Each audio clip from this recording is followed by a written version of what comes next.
2005년부터 이제 미국 유학을 했었는데, 미국 유학 시절부터 엘고우의 이제 불편한 진실, 그 책과 다큐 영화를 접하면서 지구온난화 문제에 관심을 가졌고, 그와 연결해서 이제 거대한 에너지 전환, 또 전기차, 당일 배터리, 이렇게 이제 관심이 옮겨왔던 거죠. 그래서 제가 계속 지속적으로 이제 그 문제에 관심을 갖고 있었는데, 그 관심을 따라가다 보니 투자로서는 2차 전지만한 투자가 드물겠다, 이런 생각이 들었고, 사실은 전기차 쪽에 투자하면 좋은데, 한국에서는 사실 전기차 전환이 빠르진 않았잖아요. 지금 그렇죠. 현대 기아차가 이제 지금 뭐 서둘러서 하고는 있지만, 아직도 이제 그 기존의 내연기관차 생산 비중이 여전히 많이 높고, 근데 반면에 배터리 산업이 굉장히 하여튼 빠르게 성장하고 그와 관련된 기술력을 잘 축적하고 있어서, 야, 이건 어마어마한 기회가 생기겠다, 이렇게 일찌감치 주목했죠. 특히 코로나 시기에 이제 제가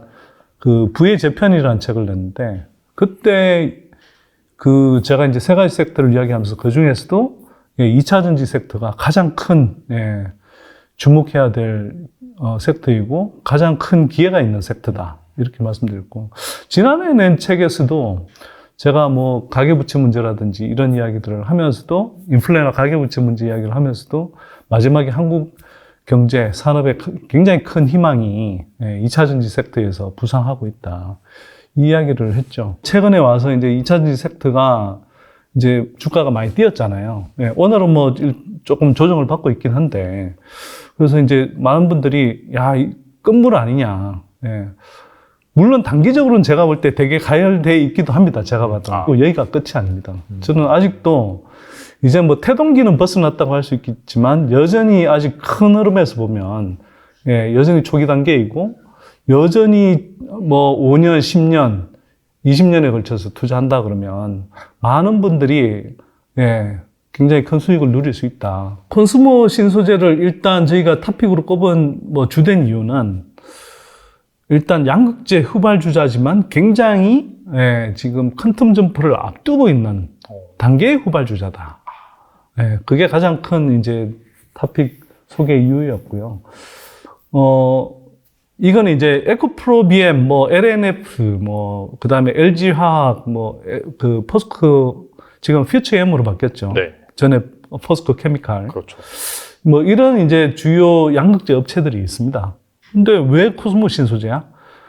이게 이제 전방 상황을 계속 이제 추적하다 보면 뚜렷하게 느껴지는 게 있는데, 뭐 여러분들도 잘 아시다시피 지금 한국 배터리가 특히 미국 IRA 그 법안에 따라서 미국 시장을 이제 앞으로 석권하게 돼 있잖아요.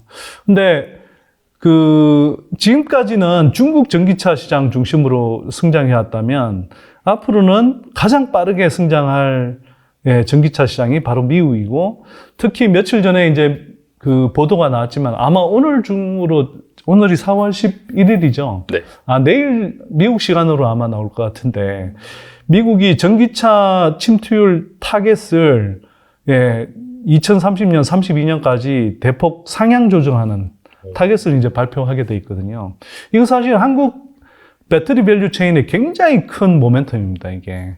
그래서 왜냐하면 전기차 보급 속도가 훨씬 빨라지는 거거든요. 그러면 우리가 기존에 생각했던 것 이상으로 한국 배터리 산업의 성장폭이 향후 한 10년 정도에 걸쳐서는 어마어마할 거다. 기존의 타겟만으로도 굉장히 가파른 성장이 예고가 돼 있었는데, 그 속도가 거의 한 뭐 몇십 프로 빨라지는 그런 흐름이 나타날 거라는 거죠. 그런데 지금 기존 업체들만으로도 이 공급을 다 못하는 거예요, 이제. 그러니까 이 물량이 결국은 넘쳐서 후발주자한테도 올 수밖에 없다. 특히 한국 배터리 업체들이 고속 성장하는 구간에서, 그러면 이 물량들을 어딘가 자꾸 나눠줘야 되는데, 지금까지 기술력은 축적돼 있지만 물량을 충분히 못 받고 있었던 업체가 어딜까? 코스모 신소재라는 거죠. 그래서 코스모 신소재가 기술력 후발주자라고는 하지만 기술력이 되게 탄탄한 회사거든요. 왜냐하면 이 회사가 그동안 그 몸집이 커지지 못했던 이유가, 기존에는 이게 코스모 신소재가 좀 시장에 너무 일찍 진입했어요. 그러니까 중국 전기차 시장이 막 커진다고 할 때, 사실은 중국 시장, 전기차 시장이 한국 업체들한테도 충분히 열렸으면 코스모 신소재 같은 업체들이 많이 성장했을 텐데 이제 좀 오판을 한 거죠.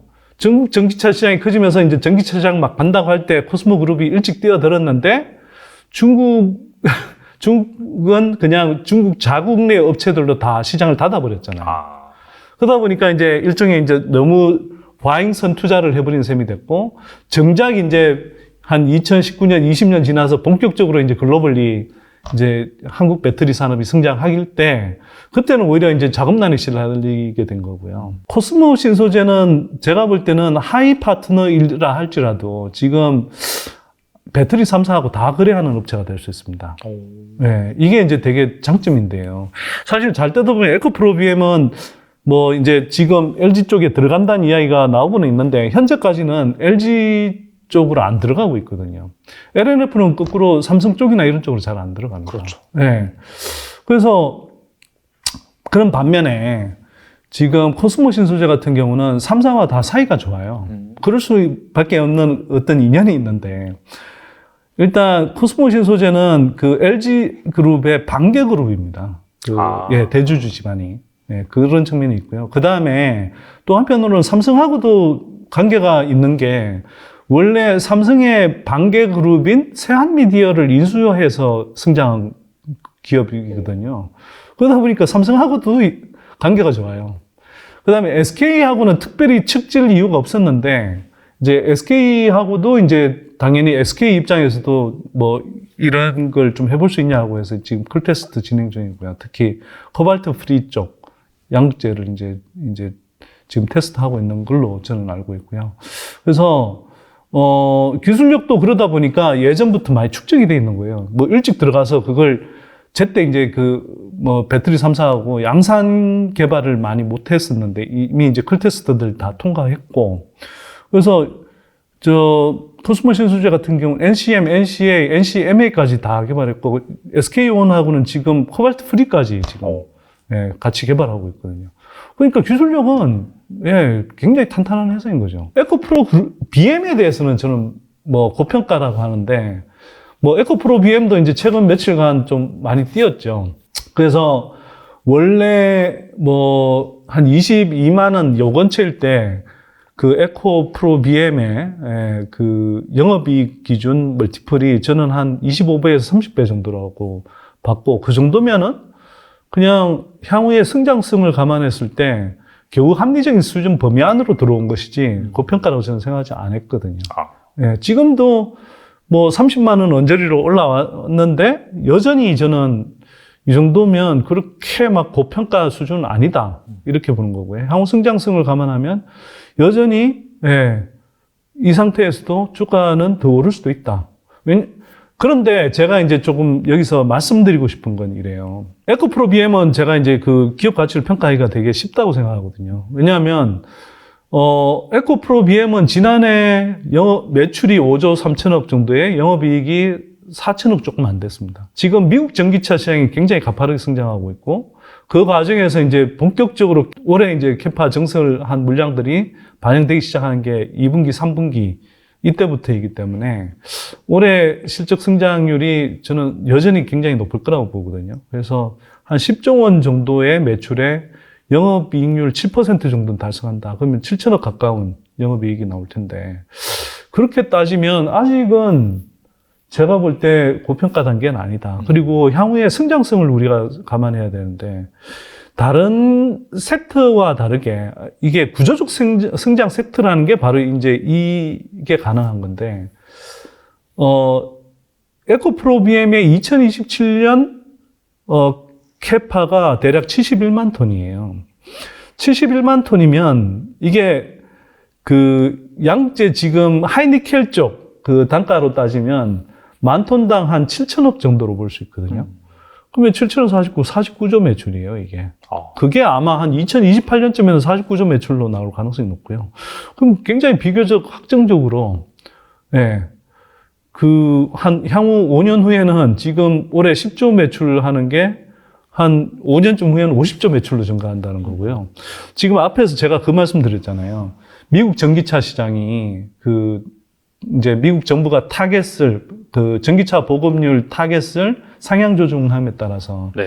이게 이제 향후에 더 가파르게 미국 전기차 시장이 성장하고, 그 다음에 대당 배터리 탑재 용량이 미국 시장이 훨씬 크기 때문에, 예. 그 배터리 수요량은 전기차 보급 속도보다 훨씬 더 가파르게 성장하거든요. 그런 걸 따지면 제가 볼 때 뭐 에코 프로 BM 같은 경우도 아마 2032년? 예, 이 정도 가면 미국 지금 정부가 그 한 67%까지 침투시키는 게 이제 2032년 타겟이거든요. 그러면 그때 정도 갔을 때 에코 프로 BM의 물량은 제가 볼 때 매출 기준으로 최소 한 100몇십조는 되지 않을까? 예. 이것도 되게 보수적으로 잡은 거인 것 같고요. 최소 저는 150조 정도 하지 않을까? 단기적으로 보면 분명히 많이 올랐죠. 예, 저도 뭐 주가 그래프 안 봅니까? 뭐 저는 주가 흐름을 보고 투자하지는 않지만 꼭 그 주가 흐름을 보면 당연히 차트상으로 많이 올랐죠. 어마어마하게 오른 종목들 많잖아요. 근데 길게 보면 지금 지난해 매출 5조고 올해 한 10조 정도 할 회사가 뭐 10년 정도 지나면 뭐 150조 매출할 회사로 변모한다. 그럼 투자 기회가 여전히 없을까요? 네. 150조 매출이면 제가 볼 때 영업이익은 지금 그냥 영업이익률 갖다 대도 10조 이익은 나거든요. 그렇죠. 10조 이익 나는 회사에, 예, 그리고 매년 성장하는 회사에 멀티플을 영업이익에 한 20배는 줄 수 있지 않을까요? 20배를 준다고 하면 그것만 해도 200조인데요. 장비주들하고 그다음에 이제 배터리 셀 업체들 뭐 이런 업체들은 좀 덜 올랐습니다. 덜 오르거나 안 오르거나. 특히 배터리 셀 업체들도 이제는 뭐 IRA 그 세부 지침이 나오고 했기 때문에 거기에서 이제 대표적으로 각종 이른바 이제 첨단 제조 생산 세액 공제라는 걸 받잖아요. AMPC라고 하는데. 그 첨단 제조 생산 세액 공제를 이제 받는 게 요번에 LG 엔솔 이제 그 1분기 잠정 실적 발표하면서 이미 그걸 반영했더라고요. 그러면 이만큼 이제 업사이드가 생기는 거죠. 그래서 이제 뭐 그 관련 반영하면서 주가가 또 올라갈 거고, 또 이제 장비주들도 저는 좀 서서히 달릴 때가 오지 않을까 이런 생각을 하는데, 왜냐하면 이제 IRA 법안 세부 지침 통과를 이제 앞두기 전에는 약간 뭐 이런저런 불확실성들이 있어서 완성차 업체하고 배터리 업체들 간의 이제 계약이 예, 뭐 나올 게 그 사이에 나오기도 했지만 최종적으로 안 나온 것들도 많고 그게 이제 속속 나올 거고, 그 다음에 그게 나오면 당연히 배터리하고 완성차 업체 간의 계약이 맺어지면 그 다음에는 나오는 게 배터리 업체가 소재 계약을 해야 되고요. 또 그 다음에 장비도 발주를 해야 되잖아요. 생산 캐파를 구축해야 되니까. 특히 2022년 대비 2025년까지 국내 배터리 3사가 대략 3배 가까운 캐파 증설을 해야 되거든요. 어마어마한 규모로 쏟아지는 겁니다. 그래서 제가 당연히 2차전지 소재가 훨씬 좋죠. 지속적으로 투자할 수 있고. 예, 그 다음에 이게 소재는 일시적으로 들어가는 게 아니라 반도체 뭐 섹터에서도 마찬가지지만 소재는 지속적으로 성장하잖아요.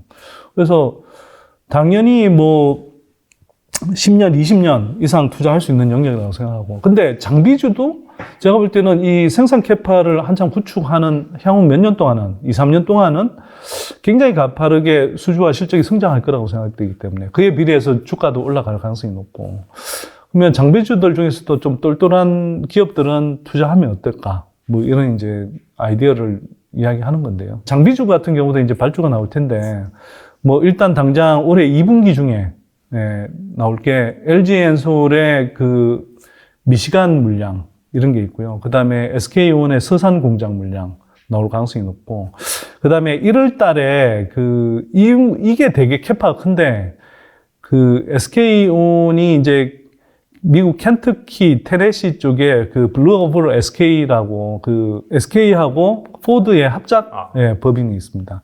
예, 그쪽에서 나오는 물량이 공장 3개 토탈 129기가와트인데, 이 물량만으로 1월 달에 뭐 예를 들어서 윤승 FNC 같은 믹싱 업체, 또 PNT 같은 뭐 전국 공정의 그 코팅, 아변 업체 뭐 이런 거는 1월 달에 한 번에 받은 게 2천억 원대 넘는 그런 수주 물량을 받았거든요.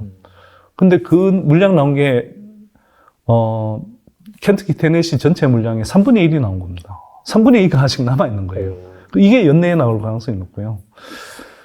그런 식입니다, 하여튼. 삼성 SDI도 최근에 이제 그 캐파 구축을 서두르고 있기 때문에 삼성 SDI도 뭐 그쪽으로 이제 물량들이 나올 거고요. 그러면 이게 이제 뭐 2분기부터 또 막 장비 발주가 많이 나올 거거든요. 그러면 당연히 이게 여기에 모멘텀이 생기겠죠.